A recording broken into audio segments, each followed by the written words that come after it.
મોરબી મહાનગરપાલિકાએ one week one ward અભિયાન અંતર્ગત શહેરના મુખ્ય માર્ગો પરથી દબાણ હટાવવાની મહત્વપૂર્ણ કામગીરી શરૂ કરી છે.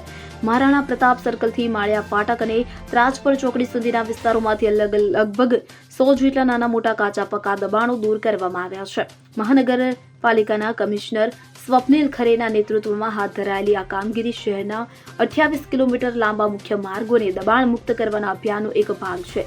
મુખ્યમંત્રીના વિશેષ નિર્દેશ બાદ શરૂ થયેલા અભિયાન હેઠળ દર બુધવારે એક વોર્ડના એક રોડ પરથી દબાણ હટાવવામાં આવશે.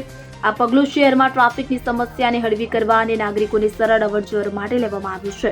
મહાનગરપાલિકાના અધિકારીઓના જણાવ્યા અનુસાર આગામી સમયમાં પણ આ અભિયાન નિયમિતપણે ચાલુ રહેશે અને શહેરના તમામ મુખ્ય માર્ગોને ક્રમશઃ દબાણ મુક્ત કરવામાં આવશે. આ અભિયાનથી શહેરની સુંદરતા અને વ્યવસ્થામાં નોંધપાત્ર સુધારો થશે તેવી અપેક્ષા છે. Bureau report CN24 news. હવે જુઓ દેશ દુનિયાની તમામ ખબરો તમારી આંગળીના ટેરવે. ઉઠાવો મોબાઈલ અને Google Play Store પરથી ડાઉનલોડ કરો અમારી CN24 ન્યૂઝ મોબાઈલ એપ.